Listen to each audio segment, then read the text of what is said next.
부활과 생명 되신 예수 그리스도, 부활과 생명이신 예수 그리스도 제목으로 말씀을 전하겠습니다. 부활과 생명이신 예수 그리스도 제목으로 말씀을 전하겠습니다.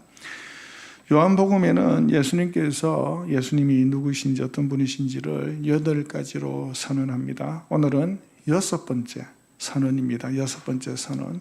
본문 25절에 나는 부활이요 생명이니 예수님께서 말씀하십니다. 사랑하는 여러분, 여러분에게 한 가지 질문을 드립니다. 여러분들은 죽음을 이길 수 있다고 생각하십니까? 나는 죽음을 이길 수 있다라고 하시는 분 혹시 계십니까? 이 세상에 죽음을 피한 사람은 단 한 사람도 없습니다. 돈이 많은 사람도, 권력을 가진 사람도, 지혜로운 사람도, 과학이 발달한 오늘날도 죽음을 이겨낸 사람은 한 사람도 없습니다. 그래서 인류는 지난 수천 년 동안 죽음을 이해하려고 노력해 왔습니다. 불교는 죽음을 윤회의 과정이라고 말합니다. 사람은 자신의 업을 따라 다시 태어나고 그 생사의 반복에서 벗어나 열반에 이르는 것이 구원이라고 가르칩니다. 유교는 죽음을 자연의 이치로 받아들입니다. 죽음 이후를 자세히 설명하기보다는 살아있는 동안 바르게 살고 죽은 뒤에는 후손들이 예를 다해 기억하는 삶을 강조합니다. 또 현대 심리학은 죽음을 삶의 일부로 받아들이라고 말합니다. 죽음을 두려워하기보다는 죽음을 잘 준비하고 남은 시간을 더욱 의미 있게 살아가라, 그렇게 말합니다. 모리와 함께한 화요일이라고 하는 책이 있죠. 그 저자 모리 슈어처가 이런 말을 남겼습니다. 죽는 법을 배우면 사는 법도 배우게 된다. 죽는 법을 배우면 사는 법도 배우게 된다. 죽음을 생각하면 할수록 삶의 소중함을 알게 되고 그 삶을 더 의미 있게 살게 된다 하는 말이죠. 이처럼 인류는 저마다 죽음에 대한 답을 내놓았습니다. 불교는 윤회를 말합니다. 유교는 자연 질서를 말합니다. 현대 심리학은 죽음을 받아들이라고 말합니다. 그러나 이 세 가지 모두에 공통점이 있습니다. 죽음을 설명합니다. 죽음을 이해하려고 합니다. 죽음을 받아들이라고 말합니다. 그러나 죽음을 이길 수 있다고는 말하지 않습니다. 오늘 세상은 죽음을 설명할 수는 있습니다. 죽음을 준비하게 할 수도 있습니다. 그러나 죽은 사람을 다시 살릴 수는 없는 것입니다. 죽음 자체를 무너뜨릴 수는 없다 하는 사실입니다. 그런데 사랑하는 여러분, 오늘 본문에 우리 예수님은 죽음을 설명하지 않습니다. 죽음을 철학적으로 해석하지도 않습니다. 다만 죽음 앞에서 놀라운 선언을 하십니다. 나는 부활이요 생명이니. 예수님은 내가 부활을 가르쳐 주겠다, 내가 생명을 설명해 주겠다, 그렇게 말씀하지 않습니다. 내가 부활이다, 내가 생명이다. 예수님 자신이 부활이시고 예수님 자신이 생명이라고 선언합니다. 이것이 기독교가 다른 모든 종교와 철학, 사상과 다른 근본적으로 다른 지점이죠. 이것은 완전히 다른 것입니다. 완전히 다른 거예요. 근본적으로 다른 부분이에요. 오늘 우리는 죽음을 설명하는 사람의 말을 들으려는 것이 아닙니다. 죽음을 이기신 예수 그리스도의 음성을 들으려고 이 자리에 나와 앉아 있는 것입니다. 얼마나 놀라운 일입니까? 얼마나 복된 일입니까? 먼저 예수 그리스도는 부활이십니다. 부활은 죽음 저편의 소망을 말합니다. 부활은 죽음 이후에 일어나는 사건이기 때문이죠. 죽음은 죄의 결과입니다. 죽음에는 세 가지 죽음이 있습니다. 육신의 죽음, 영적 죽음, 영원한 죽음이 있죠. 육신의 죽음은 영혼과 육신이 분리되는 거예요. 그리고 영적 죽음은 하나님과의 관계가 단절되는 것입니다. 그리고 영원한 죽음은 죽은 이후에 하나님께 심판을 받고 지옥불에 떨어져서 영원히 형벌당하는 것. 여러분, 지옥이 어떤 곳이라고 생각해요? 지옥은 하나님의 은혜가 끊어진 곳이 지옥입니다. 하나님의 은혜가 끊어진 곳. 그곳은 무시무시함만 남죠. 그 하나님의 은혜가 끊어진 그 지옥에 들어가서 영원토록 형벌당하는 것. 그것이 영원한 죽음입니다. 그러면 부활은 무엇일까요? 부활은 하나님과의 단절 상태에서 이제 다시 어떻게 돼요? 커넥트 되는 거예요. 연결되는 거예요. 하나님과의 단절 상태에서 연결되는 거.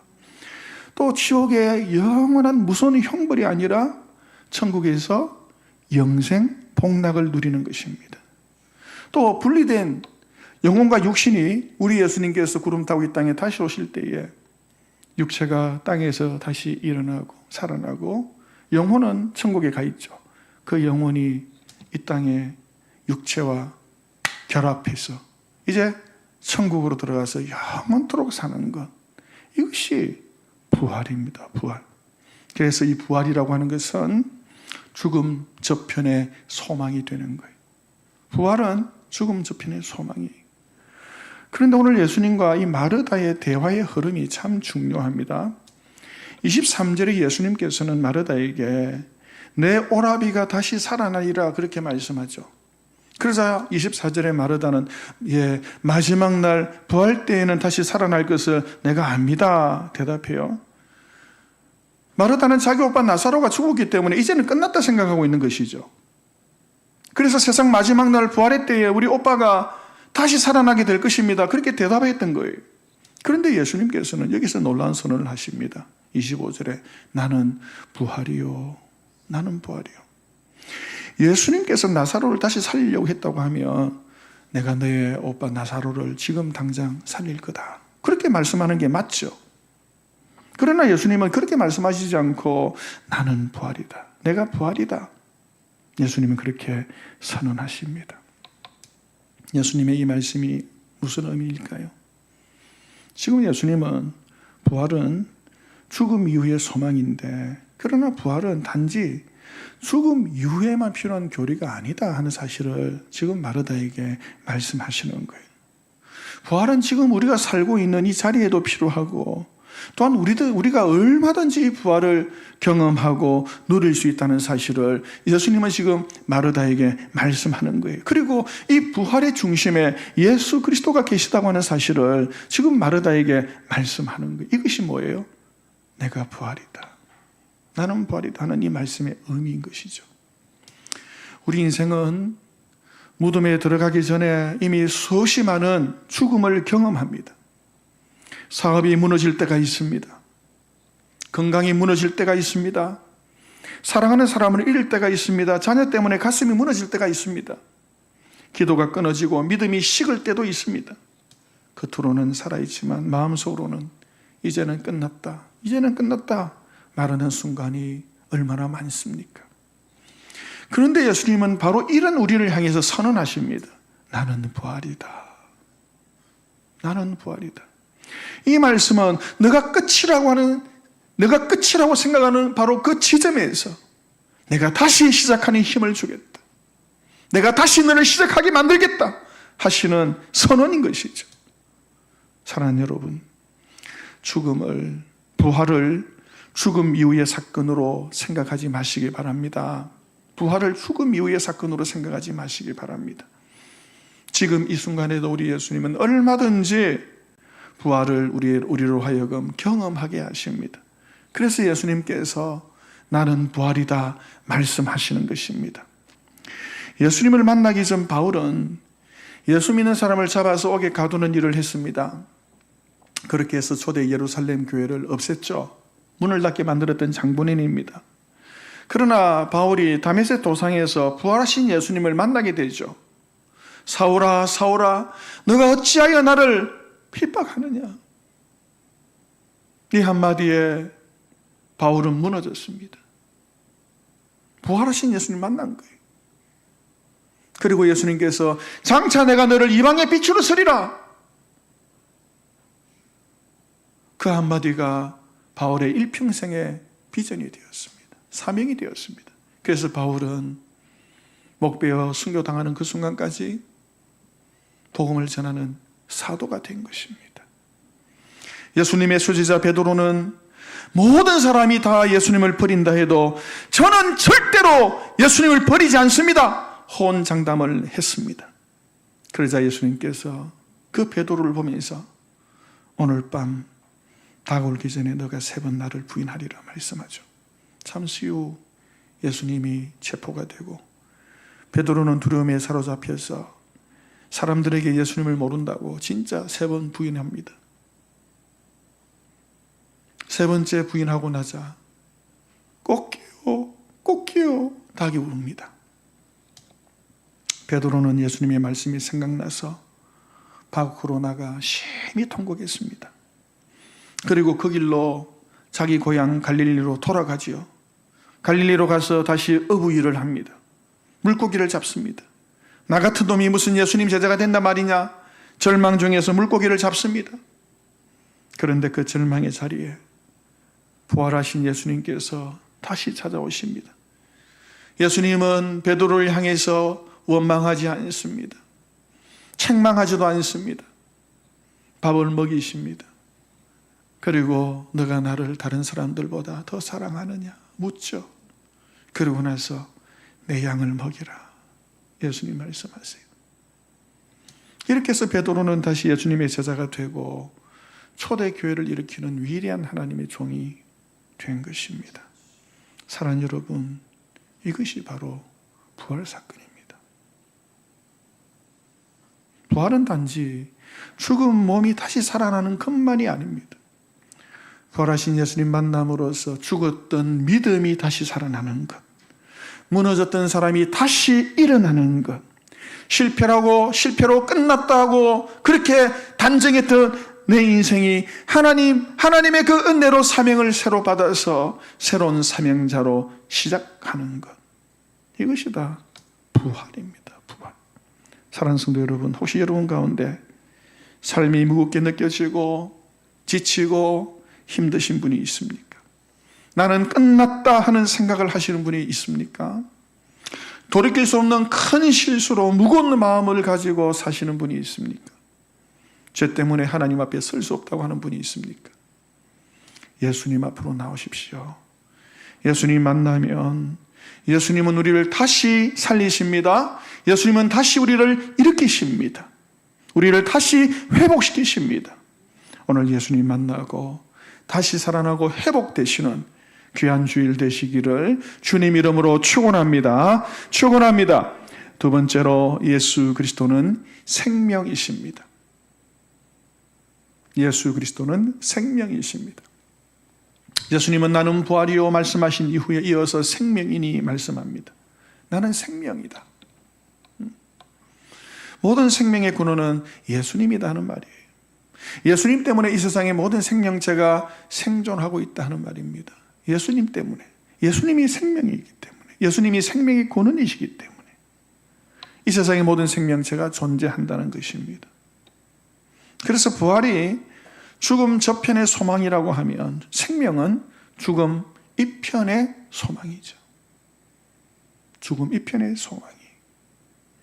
예수님은 우리가 죽은 다음에만 필요한 분이 아니라 오늘을 살아가게 하시는 분이 바로 예수님이다.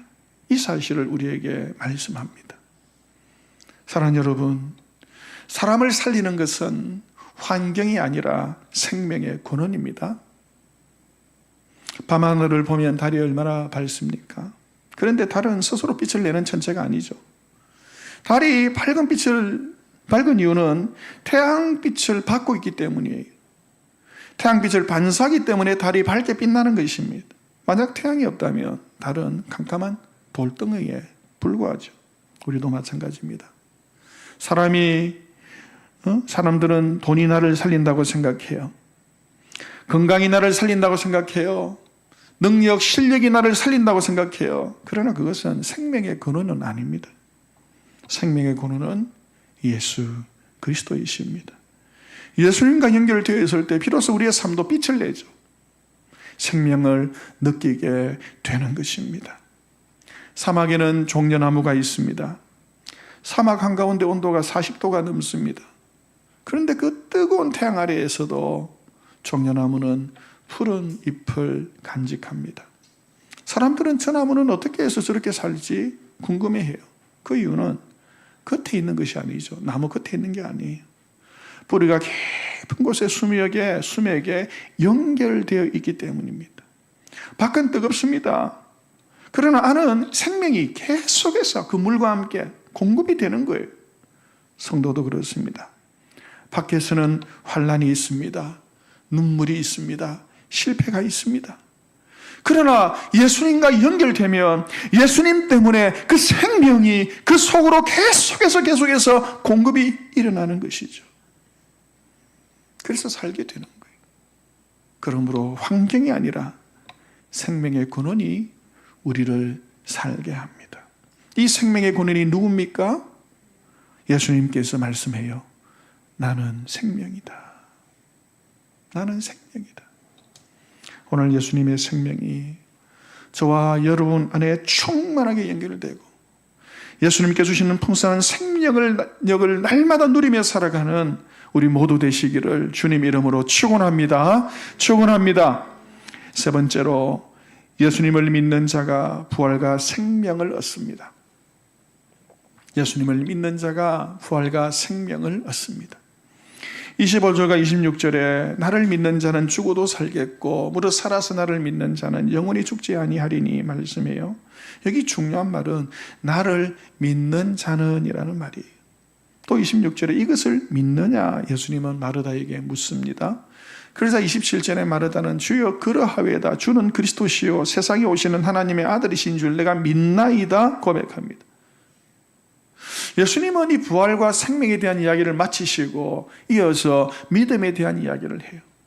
너가 믿느냐는 거예요. 너가 믿느냐는 거예요. 너가 믿느냐?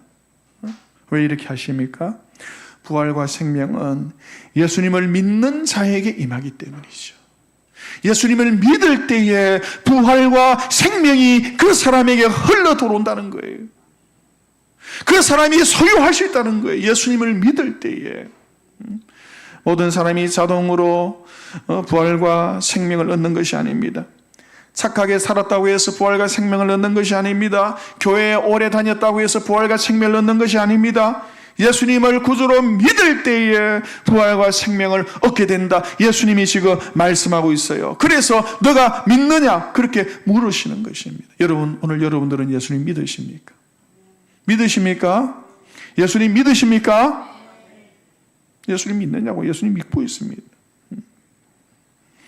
사랑하는 여러분, 부활을 아는 것만으로 충분하지 않습니다. 생명을 설명할 수 있다고 해서 그 사람이 생명 가진 사람이 아니에요. 부활과 생명은 예수 그리스도를 믿는 자가 소유하게 되는 것입니다. 예수님을 믿는 자는 죽어도 살고 살아서 믿는 자는 영원히 죽지 않죠. 오늘 우리도 주여 내가 믿나이다 고백함으로 이 부활과 영원한 생명을 누리는 하나님의 귀한 백성들 되기를 주님 이름으로 축복합니다. 기도하겠습니다.